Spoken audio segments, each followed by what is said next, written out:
আশুলিয়ায় মরদেহ পোড়ানোর মামলায় ইন্সপেক্টর আরাফাত গ্রেফতার। যাত্রাবাড়িতে রামদা নিয়ে হামলাকারী লিটন ও তার দুই সহযোগী র্যাব হেফাজতে।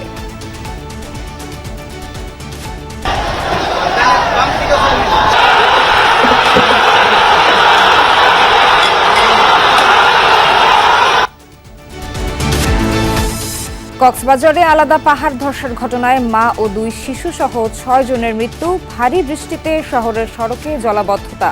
বঙ্গোপসাগরে লঘুচাপের সমুদ্র বন্দরে ৩ নম্বর সতর্কতা সংকেত। বন্যাসহ প্রাকৃতিক দুর্যোগে বান্দরবানের দুর্গম পাহাড়ে খাদ্য সংকট। অতিবৃষ্টিতে জুমের ফসলের ক্ষতি।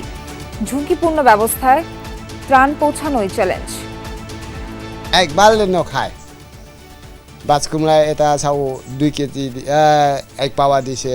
মোটামুটি খেতে পারছি, 4 দিন পরে আবার খাইতে পারবো না।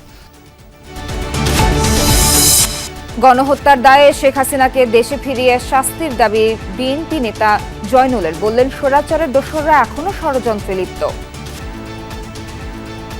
118টা মামলার জন্য শেখ হাসিনাকে হিন্দুস্তান থেকে 100 বছরের জেল হওয়া উচিত।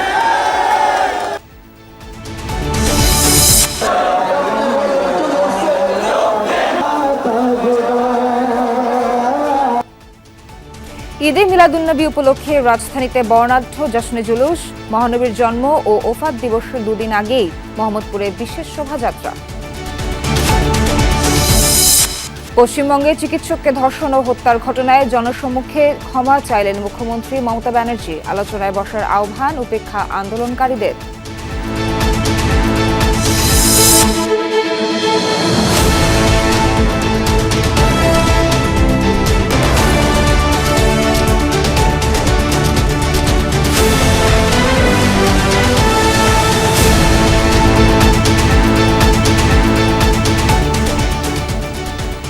আমন্ত্রণ দুপুরে বাংলাদেশে। এতক্ষণ শিরোনাম দেখছিলেন, বিস্তারিত খবর নিয়ে সঙ্গে আছি আমি নাবিলা সোহার। 5 আগস্ট আশুলিয়ায় 6 জনকে হত্যার পর মরদেহ পোড়ানোর ঘটনায় ইন্সপেক্টর আরাফাত হোসেনকে গ্রেফতার করা হয়েছে। রাজধানীর আফতাবনগর থেকে র্যাব 3-এর একটি দল তাকে গ্রেফতার করে। পরে থানা পুলিশের কাছে তাকে হস্তান্তর করে র্যাব। একই ঘটনায় বৃহস্পতিবার সাবেক অতিরিক্ত পুলিশ সুপার আব্দুল্লাহিল কাফির 4 দিনের রিমান্ড মঞ্জুর করেন আদালত। একই ঘটনায় বুধবার আন্তর্জাতিক অপরাধ ট্রাইব্যুনালের তদন্ত সংস্থায় শেখ হাসিনা সহ 70 জনের বিরুদ্ধে 2টি অভিযোগ দায়ের করা হয়েছিল। সেখানেও রয়েছে ইন্সপেক্টর আরাফাত হোসেনের নাম। গত 30 আগস্ট 1 মিনিট 14 সেকেন্ডের একটি ভিডিও সামাজিক যোগাযোগ মাধ্যমে ছড়িয়ে পড়ে। তাতে দেখা যায় রাস্তা থেকে মরদেহ একটি ভ্যানে ছুঁড়ে ফেলছে পুলিশ সদস্যরা। এক পর্যায়ে ভ্যানে স্তূপাকার লাশ একটি প্লাস্টিকের ব্যানার দিয়ে ঢেকে দেয়া হয়।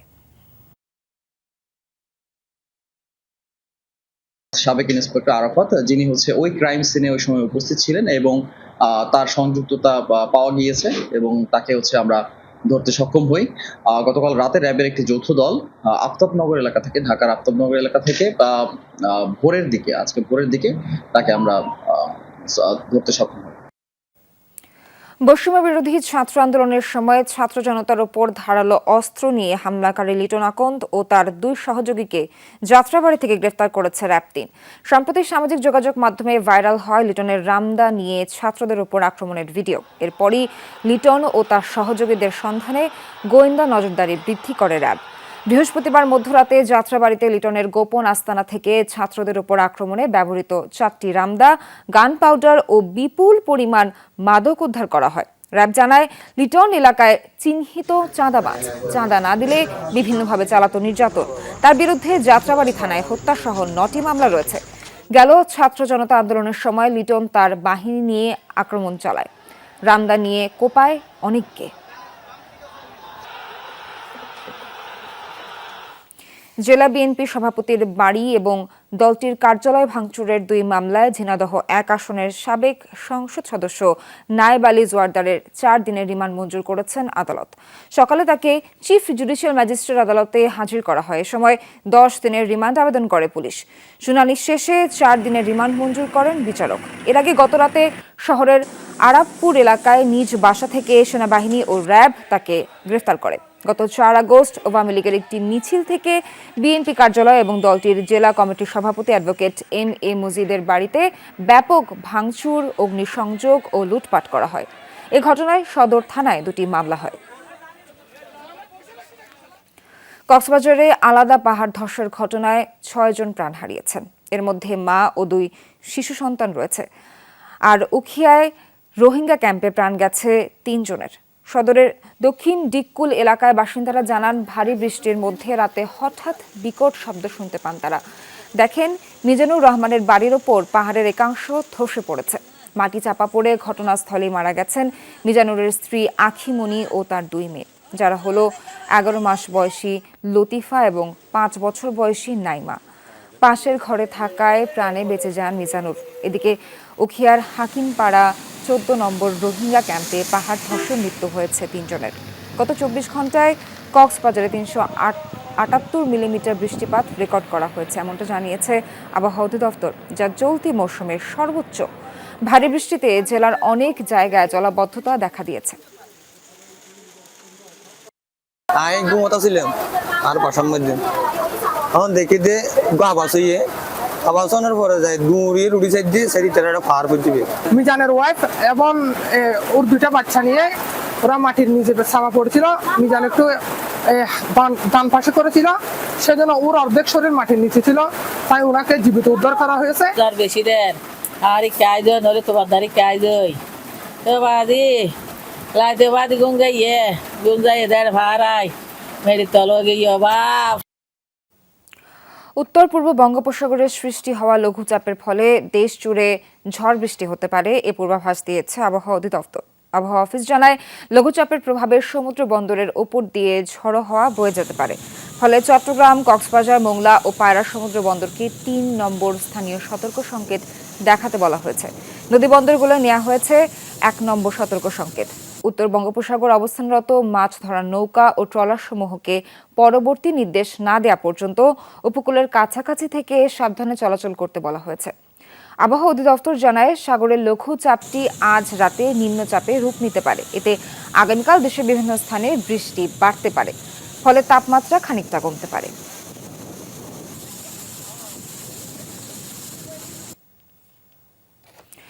লঘুচাপের প্রভাবে হালকা থেকে মাঝারি মাত্রায় বৃষ্টি হচ্ছে বন্দরনগরী চট্টগ্রামে। সেখান থেকে যোগ দিচ্ছেন সহকর্মী শহীদুল সুমন, জানবো তার কাছে বিস্তারিত। সুমন, জানাবেন যে আবহাওয়ার পরিস্থিতি এখন কেমন দেখছেন, আর বৃষ্টিতে তো শহরের পানি উঠে যায় যেমনটা আমরা জানি, এখন কি অবস্থা দেখতে পাচ্ছেন?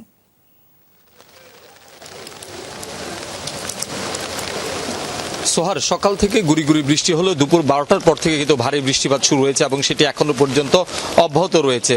ফলে চট্টগ্রাম শহরে যেসব নিচু এলাকা রয়েছে সেখানে সামান্য পানি জমতে শুরু করেছে। আমি যে জায়গাটিতে রয়েছে আগ্রাবাদ এলাকা, এখানেও আসলে সড়কে সামান্য পানি জমেছে, তবে সেটি একেবারে যেহেতু সাপ্তাহিক ছুটি এবং তার বাইরে পানির পরিমাণও কিছুটা কম, সেক্ষেত্রে তেমন দুর্ভোগ আমরা লক্ষ্য করছি না। তার বাইরে আবহাওয়া অধিদপ্তর থেকে যেটি আসলে বলেছেন যে দুপুর 12টা পর্যন্ত তারা 73 মিলিমিটার বৃষ্টিপাত তারা রেকর্ড করেছিল এবং সেই সাথে সন্ধ্যার পর থেকে ভারী বৃষ্টিপাতের যে ধারা সেটি আরো বাড়তে পারে। ফলে চট্টগ্রাম শহর যেহেতু পাহাড়ি এলাকা, সেক্ষেত্রে কিন্তু পাহাড় ধসের একটি আশঙ্কা করছেন।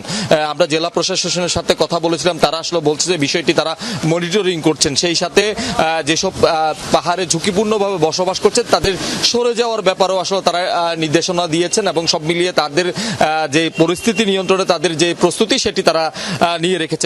সব মিলিয়ে যেহেতু এখনো 3 নম্বর সতর্কতা সংকেত রয়েছে, সেই কারণে যেসব মাছ ধরার ট্রলার রয়েছে তাদেরকে আসলে পরবর্তী নির্দেশ না দেওয়া পর্যন্ত সতর্ক অবস্থানে থাকতে বলা হয়েছে। আমরা আবহাওয়া অধিদপ্তরের সাথে কথা বলে যেটি জেনেছি, যেহেতু বৃষ্টিপাতের ধারা আরো বাড়তে পারে, সেক্ষেত্রে আগামীকাল সন্ধ্যা পর্যন্ত এই বৃষ্টিপাত হবে এবং ধীরে ধীরে তারপর থেকে আসলে কমতে শুরু করবে। যেই নিম্নচাপটি আসলে তৈরি হয়েছে বঙ্গোপসাগরে, সেটি কক্সবাজার থেকে চট্টগ্রাম অভিমুখে আসলে সেটি রয়েছে। সেক্ষেত্রে চট্টগ্রামে দমকা হাওয়া আসলে আমরা দেখছি এখন বেড়েছে, সেই সাথে বৃষ্টির যে ধারা সেটিও আসলে বেড়েছে। সোহার। সুমন, ধন্যবাদ আপনাকে। কুষ্টিয়ায় পদ্মা নদীর ভাঙনের তীব্রতা বেড়েছে। হুমকির মুখে মিরপুর ও ভেড়ামারার 4টি ইউনিয়নের ফসলি জমি সহ বিভিন্ন স্থাপনা। নদী ভাঙন ঠেকাতে দ্রুত ব্যবস্থা নেওয়ার দাবিতে কুষ্টিয়া ঈশ্বরদী মহাসড়ক অবরোধ করে বিক্ষোভ করছেন স্থানীয়রা। সকাল থেকে বহল বাড়িয়া সহ কয়েকটি পয়েন্টে অবস্থান নেন তারা। ভুক্তভোগীরা জানান, প্রতি বছরই ভাঙনের কারণে ফসলি জমি বিলীন হচ্ছে নদীগর্ভে। এবার পদ্মার প্রবাহ এখন মহাসড়কের কাছাকাছি। ঝুঁকিতে রয়েছে জাতীয় গ্রিডের প্রধান বিদ্যুৎ সংযোগ লাইনও। দ্রুত ব্যবস্থা না নিলে বড় ধরনের ক্ষতির শঙ্কা রয়েছে। ভাঙন রোধে দ্রুত পদক্ষেপ না নিলে কঠোর কর্মসূচির হুঁশিয়ারি দিয়েছেন স্থানীয়রা। পাহাড় ধসের পর বন্যা প্রায় 1 বছরের ফসলের ঘাটতি। দুর্গম হওয়ায় এলাকায় যেতেও সময় লাগে 3 দিন। তাই বান্দরবনের থানচি উপজেলার রিমাক্রি ইউনিয়নে কাটেনি খাদ্য সংকট। সীমান্ত ঘেঁষা দুর্গম একটি ইউনিয়নে 152 পরিবারের কাছে গিয়েছিল টিম যমুনা। সহকর্মী বাটিং মারমাকে সাথে নিয়ে বাস্তব সে পরিস্থিতি দেখে এসেছেন আখলাকুস সাফা। ক্যামেরায় ছিলেন নাহিদ হোসেন। সীমান্ত লাগোয়া জনপদ মেনহাতপাড়া। ম্রো আর মারমা মিলে 16টি পরিবারের বাস সেখানে। এক এক পরিবারের সদস্য গড়ে 7 জন। এই ঘরে খাবার মতো এখন আর এক মুঠো চালও নেই, তাই কয়েক পরিবারের রান্না হয় একই সাথে, সেটি ভাগে যোগে খান সবাই। এভাবেই কোনো রকম খেয়ে যাচ্ছে দিন। 2 মাস আগে পরিস্থিতি ছিল আরো ভয়াবহ। কিছুই নাই, কিছু নাই। বাঁশকুড়ু খেতে যে বাঁশকুড়ু নিয়ে সিদ্ধ করে ওটাই খায় বলে লবণ চালের সাথে মিশে চাল 1 পাওয়া দিয়ে দেবো 7 জনের, যে আবার বাঁশকুড়ু দিয়ে কি বলে ওটাই লবণ দিয়ে দিবে, ওটাই দিয়ে খায়। আরেক পরিবার 12 সদস্যের, তাদের কি অবস্থা? এইটুকু চালে আর কতদিন হবে? আজকে একবার, কালকে একবার, এই সারা নেই বলে। সীমান্তবর্তী মেনহাতপাড়া থেকে এখন আমরা যাচ্ছি ভুলুপাড়ায়। যেতে সময় লাগছে এই পাহাড়ি পথে 1 থেকে 1.5 ঘন্টা। সেখানেও আছে তীব্র খাদ্য সংকট, যেটা 2 মাস আগে ছিল আরও বেশি। ম্রো অধ্যুষিত বুলুপাড়ায় 12 পরিবারের সদস্য 90 জন। পাড়ার কারবারির ঘর এটি। জুম থেকে আধা পাকা ধান কেটে তা শুকিয়ে ঢেঁকিতে ভাঙিয়ে এখন দ্রুত খাবারের ব্যবস্থা করছেন। একবার খায় বাজ কুমড়ায় এটা চাও 2 কেজি 1 পাওয়া দিছে, আর এটা বাজকুম খায়। আরেক ঘর রনি ম্রোর। ছোট সন্তান নিয়ে খাদ্য কষ্টে কেটেছে তাদের দিন। পরের দিনগুলো কিভাবে কাটবে জানেন না তারা। মোটামুটি খেতে পারছি, 4 দিন পরে আবার খাইতে পারবো না, যে চাল নেই, রিসো নেই, ওটাই কেন। একই ইউনিয়নের পানঝিরি পাড়ায় আরেক পরিবারের একই দশা। এক ঘরে 12 জন, দৈনিক শুধু চালই লাগে 7 কেজি। বৈষম্য বিরোধী ছাত্র আন্দোলনের শিক্ষার্থীরা প্রতি পরিবারে 25 কেজি করে চাল দিয়েছিল। 4 দিন পর এখন আছে মাত্র 5 কেজি। 7 কেজি 7.5 কেজি প্রতিদিন লাগে। এখানে চাল আছে কত? 5 কেজি 5 কেজি 6 কেজি থাকবো, এখানে 5-6 কেজি থাকবো। কয়েংখং পাড়ায় 33 পরিবারের সদস্য 214 জন। শিক্ষার্থীদের ছাড়া এর আগে তাদের খবর নেয়নি কেউ। খাদ্য সংকট নিয়ে একটি সংবাদের পর রিমাক্রির 4টি পাড়ায় 65 পরিবারকে খাবার দিয়েছিল উপজেলা প্রশাসন। তা দিয়ে চলেছে মাত্র 3 দিন। বন্যার সময় তাদের কাছে হয়তো খাবার ছিল, কিন্তু তারা যাতায়াতের জন্য বা যোগাযোগ বিচ্ছিন্ন থাকার কারণে তারা এক পাড়া থেকে আরেক পাড়া যেতে পারেনি। সেই বিষয়টাও আমাদের মাথায় আসছে। আপনারা জানেন যে জলবায়ুর পরিবর্তন, তো অনেক কিছুই পরিবর্তন হয়। নিজেদের খাদ্য জোগাতে জুমঘরে ব্যস্ত পাওয়াইং ম্রো। 3 ভাগের 1 ভাগ ধান তার নষ্ট হয়েছে এবারের অতিবৃষ্টিতে। চাল তো 3 বস্তা আমরা খাইছি, 3 বস্তাতে 90 হাড়ি দিতে হবে, মানুষকে ধার দিতে হবে। হ্যাঁ। কোনোটা আধা পাকা, কোনোটা এখনো কাঁচা, এমন ধানই দেখা যায়নি। কোনোটা উঠাতে সময় লাগবে আর 15 দিন, কোনোটা 20 দিন, কোনোটা মাসখানেকের মতো। কিন্তু এই সময় পর্যন্ত খেয়ে তো থাকতে হবে মানুষকে। জুম যারা চাষ করেন তারা 1 মৌসুমের ফসল পরের মৌসুম পর্যন্ত মজুত করে রাখতে পারতেন। কিন্তু গেল বছরের বন্যা আর পাহাড় ধসে পরিস্থিতি এমন হয়, এবছর ভুগতে হয়েছে খাদ্য সংকটে। দুর্যোগের পর পরার কাপড়ও নেই অসহায় এ মানুষগুলোর। তাদের কাছে ত্রাণ বস্ত্র তুলে দিয়েছে হিউম্যান এইড বাংলাদেশ ফাউন্ডেশন। খাদ্য, শিক্ষা, চিকিৎসা, বস্ত্রগুলো আসলে সমস্যা এখানে। ওদের এগুলো প্রচুর চাহিদা নাই, ওদের জন্য কেউ বলার মতো নাই। তীব্র সংকটের সময় অসহায় মানুষগুলোর কাছে খাদ্য পৌঁছে দিয়েছিল শিক্ষার্থীরা। তাদের চাওয়া এই সংকটের টেকসই সমাধান হোক। মৌলিক অধিকারগুলো সেটা দীর্ঘমেয়াদী একটা প্রসেসের মাধ্যমে একটা ওইটা তাদের দোরগোড়ায় পৌঁছাতে পারে মতো সেই ব্যবস্থাটা করা উচিত। আন্দরবান থেকে থানচি, তারপর পাহাড়ি এই নদী পথে যেতে হয় রেমাক্রি, বড় মোদক, আন্ধারমানিক, পানঝিরি, লিকরি, তারপর বুলুপাড়া, যে ফিরে আসতে আমাদের সময় লেগে গেছে 4 দিন। আর পুরোটা পথ যেতে হয় এই ইঞ্জিন চালিত নৌকা নিয়ে, যারও খরচ 20,000 টাকা। সেই হিসেবে ওই পর্যন্ত কেউ যদি 1 কেজি চাল পৌঁছাতে চান, সেক্ষেত্রে খরচ আছে প্রায় 300 টাকা। এই অসহায় মানুষগুলোকে কেউ যদি খাবার জোটাতে চান, তাদেরকে যোগাযোগ করতে হবে স্থানীয় বিজিবি ক্যাম্পে। আখলাক মুস্তাফা, যমুনা নিউজ, রেমাক্রি, বান্দরবান।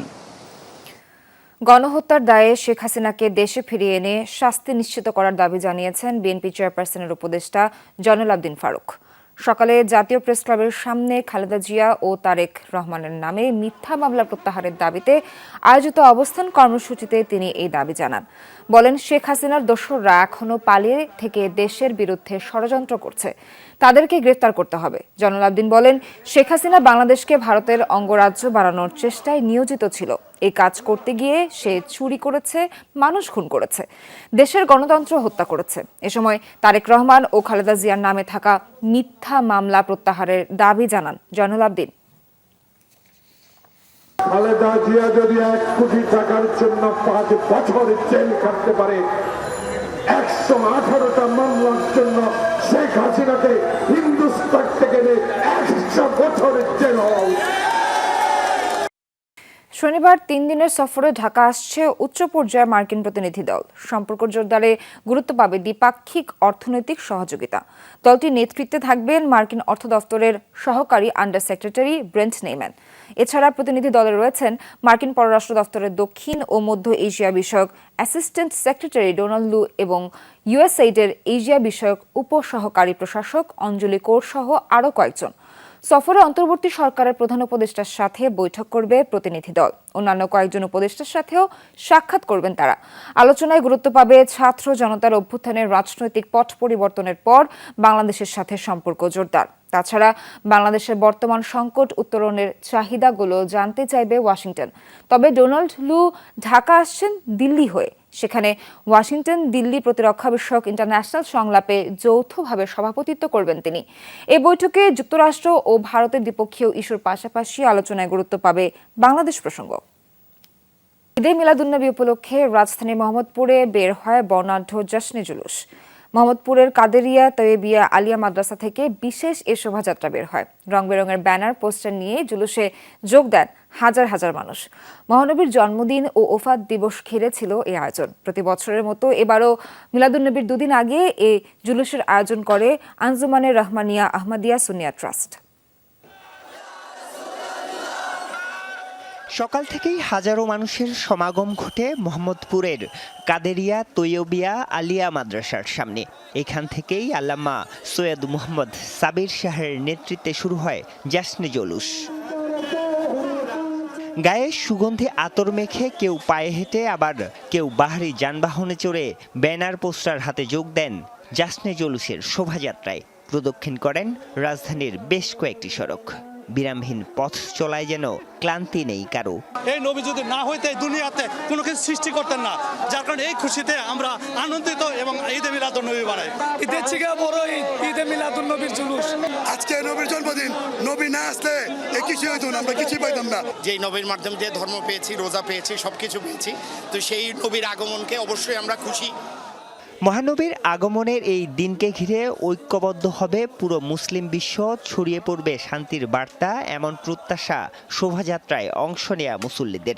আমাদের নির্দেশনা অনুসারে একটি মানবিক রাষ্ট্র চাই, যেখানে আমরা সবাই মিলে মিশে সমৃদ্ধির পথে এগিয়ে যাব ইনশাআল্লাহ। এটা কিন্তু নবীর জন্মদিন যে কেন্দ্র করে যে আজকে হচ্ছে, আসলে এটা একটা শান্তির বার্তা। আমরা চাচ্ছি দেশের শান্তি, এই অনুভবকে আমার নবীর আদর্শই সবাই শান্তি এক হয়ে আমাদের কাজ করি।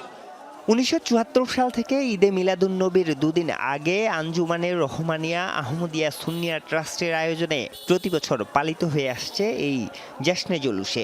এই ট্রাস্টের আয়োজনেই সোমবার জশ্নে জুলুসে হবে চট্টগ্রামে। রাসূল করিম সাল্লাল্লাহু তাআলা আলাইহি ওয়াসাল্লাম 1400 বছর আগে যে পৃথিবীর বুকে ধরাধামে তাশরিফ এনেছিলেন, এই দিনে 12 রবিউল আউয়াল আমরা তাকে স্বাগত জানিয়ে তার আগমনকে সুসংবাদে আমরা খুশি হয়ে এই অনুষ্ঠানগুলো করে থাকি। শোভাযাত্রাটি মোহাম্মদপুরের Shahjahan road, Iqbal road, Asad gate, মোহাম্মদপুরের বাস স্ট্যান্ড হয়ে আবারও কাদেরিয়া তৈবিয়া আলিয়া মাদ্রাসার সামনে এসে শেষ হয়। জুমার নামাজের পর অনুষ্ঠিত হয় বিশেষ দোয়া মাহফিল। আরিফুর রহমান সবুজ, যমুনা নিউজ, ঢাকা। লাইসেন্স বাতিলের পরও চট্টগ্রামের নির্দিষ্ট সময়সীমার মধ্যে জমা পড়েনি 146টি অস্ত্র, যে তালিকায় রয়েছেন সাবেক মন্ত্রী এমপিরাও। এদের 2-1 গ্রেপ্তার হয়েছেন, বেশিরভাগ আত্মগোপনে নতুবা বিদেশে পলাতক। গত 15 বছরে চট্টগ্রামে 842টি অস্ত্রের লাইসেন্স নিয়েছেন আওয়ামী লীগ, যুবলীগ ও ছাত্রলীগ নেতারা, কিন্তু জমা পড়েছে 696টি।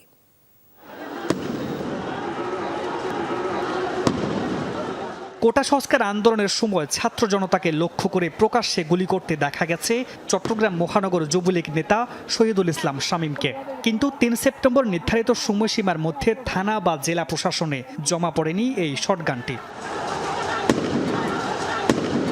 ছাত্র জনতাকে দমাতে সে সময় চট্টগ্রামের আওয়ামী লীগ, যুবলীগ, ছাত্রলীগের আরও অনেক নেতাকর্মীর হাতে দেখা গেছে অস্ত্র, বেশিরভাগই অবৈধ আর কিছু লাইসেন্স করা। পুলিশ ও প্রশাসনের তথ্য মতে 2009 সাল থেকে 2024 সাল পর্যন্ত 15 বছরে 842টি অস্ত্রের লাইসেন্স নিয়েছেন চট্টগ্রামের মন্ত্রী, এমপি, আওয়ামী লীগ, যুবলীগ, ছাত্রলীগ নেতারা।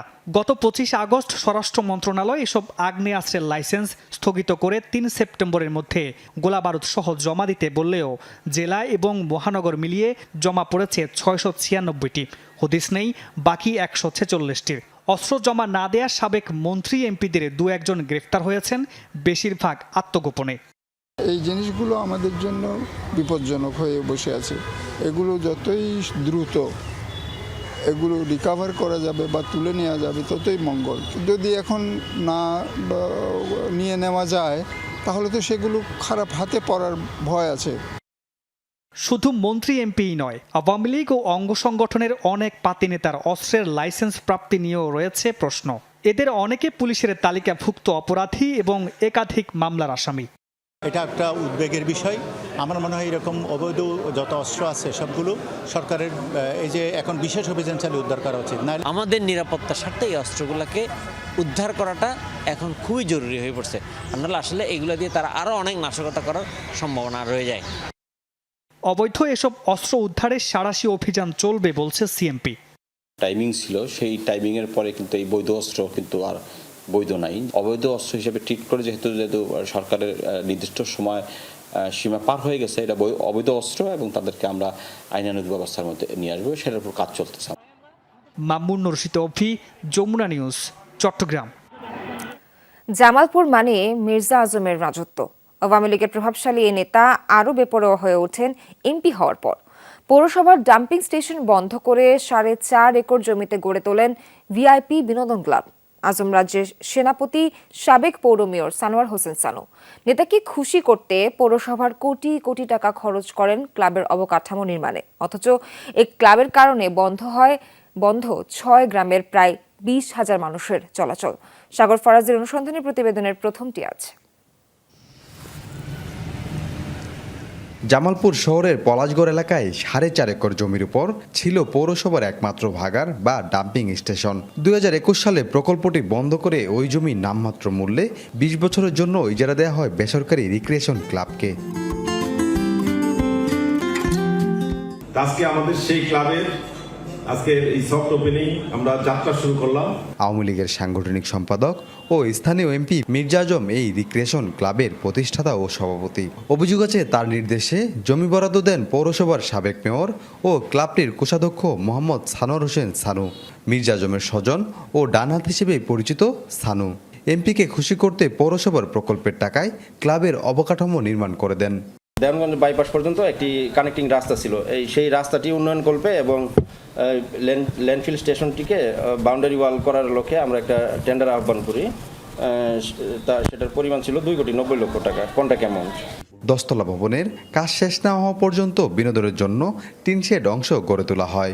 5 আগস্ট সরকার পতনের পর সেখানে আগুন দেয় বিক্ষুব্ধরা।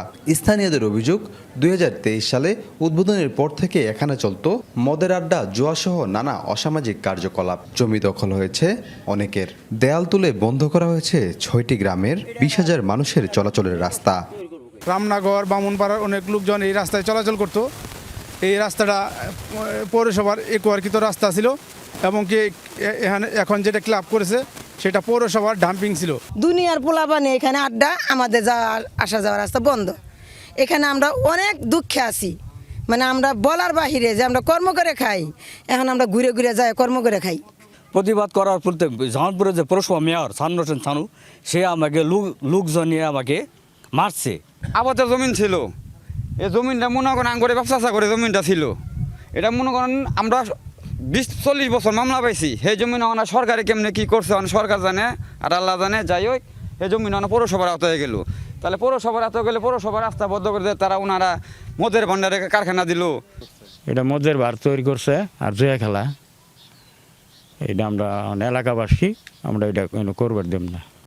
আওয়ামী লীগের প্রভাবশালী নেতা আমলাদের পাশাপাশি বিতর্কিত অনেকে এই ক্লাবের সদস্য। ভিআইপি এই ক্লাবে সদস্য হতে গুনতে হতো 5 থেকে 7 লাখ টাকা। এছাড়া প্রতি মাসে দিতে হতো চাঁদা। সদস্যদের আয়ের উৎস খতিয়ে দেখার দাবি নাগরিক কমিটির। শুধুমাত্র বিনোদনের জন্য 5 থেকে 7 লাখ টাকা খরচ করে যে সমস্ত সদস্য অন্তর্ভুক্তি হয়েছে, আমি তাদের ব্যাপারে অনুসন্ধান করার জন্য অনুরোধ করছি। তাদের সম্পদ বিবরণী রাষ্ট্রের কাছে থাকা দরকার।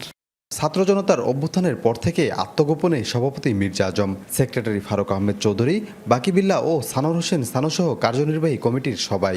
নতুন কমিটির দাবি, উত্থাপিত সব অভিযোগই ভিত্তিহীন। স্থানীয়দের যে অভিযোগ তারা করেছে, এই অভিযোগের কোনো ভিত্তি আমরা এখন পর্যন্ত পাই নাই। আমরা কোনো অবৈধভাবে এখানে দখল করি নাই। আমাদের যে সম্পত্তি ওখানে ক্রয়কৃত সম্পত্তি আছে, বাকি সম্পত্তি আমরা পৌরসভার কাছ থেকে 20 বছরের জন্য লিজ নিয়েছি। ক্লাবের জমি ও কার্যক্রম নিয়ে তদন্ত করে প্রয়োজনীয় ব্যবস্থা নেওয়ার কথা জানিয়েছেন পৌর প্রশাসক। এ সংক্রান্ত কোনো অভিযোগ যদি আমাদের কাছে আসে, তাহলে আমরা সেই অভিযোগটি অবশ্যই ঊর্ধ্বতন কর্তৃপক্ষের নজরে আনব এবং ঊর্ধ্বতন কর্তৃপক্ষের আদেশ নির্দেশ অনুযায়ী আমরা পরবর্তী আইনগত ব্যবস্থা গ্রহণ করব। জামালপুর রিক্রিয়েশন ক্লাবের সদস্য সংখ্যা 450-এরও বেশি। সাগর ফরাজি, যমুনা নিউজ, জামালপুর। বাংলাদেশকে একটি সমৃদ্ধ দেশ হিসেবে গড়ে তুলতে ছাত্রদেরই হাল ধরতে হবে, তাই শিক্ষার্থীদের সৎ এবং দক্ষ হিসেবে গড়ে উঠতে হবে। এসব কথা উঠে এসেছে ছাত্র অধিকার পরিষদের মতবিনিময় সভায়। সকালে রাজধানী কাকরাইলে ডিপ্লোমা ইঞ্জিনিয়ার্স ইনস্টিটিউট মিলনায়তনে ছিল মতবিনিময় সভা, যা আয়োজন করে ছাত্র অধিকার পরিষদ। সেখানে ছাত্র অধিকার পরিষদের কেন্দ্রীয় এবং বিভিন্ন ইউনিটের নেতাকর্মীরা যোগ দেন। বক্তব্য রাখেন গণ অধিকার পরিষদের কেন্দ্রীয় নেতারাও। সেখানে সাংগঠনিক ও জাতীয় নানা বিষয়ে আলোচনা করেন নেতারা, পাশাপাশি কর্মীদের নানা দিক নির্দেশনা দেন। সড়ক পরিবহন আইন সংস্কার এবং পরিবহন পরিচালনার প্রতিটি ক্ষেত্রে বৈষম্য দূর করে মালিক শ্রমিকদের সাথে যাত্রীদের অন্তর্ভুক্ত করার দাবি জানিয়েছে যাত্রী কল্যাণ সমিতি। দুপুরে প্রেস ক্লাবে বিগত সরকারের প্রণীত সড়ক আইনে যাত্রী স্বার্থ উপেক্ষিত শীর্ষক আলোচনা সভার আয়োজন করে যাত্রী কল্যাণ সমিতি। সংগঠনটির মহাসচিব বলেন, 2018 সালের সড়ক সংস্কার আন্দোলনের পর সড়ক আইন করা হলেও জনবান্ধব গণপরিবহন নামাতে ব্যবস্থা নেওয়া হয়নি। শৃঙ্খলা ফেরাতে সড়ক সংস্কার কমিশনের প্রয়োজনীয়তার কথা তুলে ধরেন অনেকে। বলেন, সঠিকভাবে লাইসেন্স প্রদান, গাড়ির ফিটনেস, সড়কে শৃঙ্খলা বজায় রাখা এবং আইন মেনে চললে দুর্ঘটনা রোধ সম্ভব। সড়ক নিয়ে অন্তর্বর্তীকালীন সরকার কোনো উদ্যোগ না নেওয়ায় তারা সমালোচনা করেন। এই আইনে পরিবহন পরিচালনার সকল ক্ষেত্রে বৈষম্য দূর করে পরিবহন মালিক সমিতি, শ্রমিক ফেডারেশনের পাশাপাশি যাত্রী কল্যাণ সমিতির মতামত এবং অংশগ্রহণ নিশ্চিত করা জরুরি। টাকা দিয়েই লাইসেন্স পাওয়া যায়, সড়কের কোনো ঠিক নাই, তো প্রতি মুহূর্তে তো হত্যার আয়োজন হচ্ছে। এটা আল্লাহর মাল আল্লাহ নিয়ে যাওয়ার ব্যাপার না, এটা ব্যবস্থাপনার সংকট। এই ব্যবস্থাপনাকে ঠিক করে মানুষের হত্যার আয়োজনটা অনেকখানি সড়কে কমানো সম্ভব। বন্যা জলাবদ্ধতা নিরসনে শুরু হয়েছে নোয়াখালীর পানি নামার অন্যতম প্রধান চৌমুহনী খাল পরিষ্কার, বাঁধ কাটা এবং অবৈধ স্থাপনা উচ্ছেদ উদ্ধার অভিযান। বাড়তে শুরু করেছে পানি প্রবাহ। মুক্তি মিলবে পচা, দূষিত পানি আর মশা, মাছি ও রোগ জীবাণু থেকে। বন্যার পর প্রায় মাস পেরিয়েছে, এখনও নোয়াখালীর বেগমগঞ্জ, সেনবাগ ও সোনাইমুড়ির বিভিন্ন এলাকায় জমে আছে পানি। নামছে ধীর গতিতে, কমছে না মানুষের দুর্ভোগ। স্থানীয়রা বলছেন দীর্ঘমেয়াদী এই জলাবদ্ধতার কারণ জলাধার দখল, দূষণ। বেশিরভাগ খালের দুপারে অবৈধ স্থাপনা পরিণত হয়েছে ময়লার ভাগাড়ে। এতে ঠিকমতো পানি নামতে পারছে না। এই খালের কারণে আমাদের যে পানি জমে রয়েছে, এই পানি নামতেছে না। গত 30 বছর যাবৎ এই খাল পরিষ্কার করা হয় নাই। ময়লা পানিগুলো দুর্গন্ধ হয়ে গেছে এবং কালো হয়ে গেছে, বিষাক্ত হয়ে অনেক জীবাণু সৃষ্টি হয়ে গেছে, মশামাছি সৃষ্টি হয়ে গেছে এবং এই কারণে বহু শিশু বাচ্চা অসুস্থ হয়ে গেছে। খাল পরিষ্কার, বাঁধ কেটে দেয়া ও অবৈধ স্থাপনা উচ্ছেদে কাজ করছে স্থানীয় জনপ্রতিনিধিরা। নামতে শুরু করেছে পানি। খালকে এবার পরিষ্কারই নয়, শুধু খাল পরিষ্কার হবে, পুনঃখনন হবে এবং খাল দখল মুক্ত হবে। আমাদের এই খাল পরিষ্কার করার কারণে স্রোত বাড়ছে, অনেক দ্রুত পানি কমতেছে। এখন খাল পরিষ্কার করার মতো কোনো কিন্তু বরাদ্দ নেই। তারপরে সেটা আমাদের ব্যবসায়ী সমিতি, স্থানীয় কাউন্সিলর, স্থানীয় রাজনৈতিক ব্যক্তিত্ব এবং ইউনো মহোদয়ের অত্যন্ত আন্তরিকতার কারণে আজকে আমরা কিন্তু এই পর্যন্ত আগাইছি। খাল পরিষ্কার হচ্ছে, কিন্তু যে জায়গার মেন বড় খালের সাথে সম্পর্ক, ওই জায়গার মুখে কি হয়েছে, ময়লা আটকে রয়েছে। এখন ওইগুলো যদি না সরায় তাহলে এখানে ওয়াশ করলেও লাভ হবে না। প্রশাসনও বলছে দীর্ঘমেয়াদী বন্যা ও জলাবদ্ধতা থেকে মুক্তি পেতে খাল উদ্ধারের বিকল্প নেই। সব ধরনের সহযোগিতার আশ্বাস দিলেন এই কর্মকর্তা। আমরা চাই আমাদের যে খালগুলো রয়েছে সেটাতে অবাধে পানি তার মেইন খালের মাধ্যমে চলে যাবে, সেটাই হচ্ছে আমাদের পদক্ষেপ। এই ক্ষেত্রে আমাদের ছাত্র সমাজ আছে, ব্যবসায়িক প্রতিনিধি আছে এবং নাগরিক সমাজের যে প্রতিনিধি আছে, রাজনৈতিক নেতৃবৃন্দ আছে, ওনারাও কিন্তু তাদের সদিচ্ছার কথা প্রকাশ করেছে। জারিন অর্নি, যমুনা নিউজ।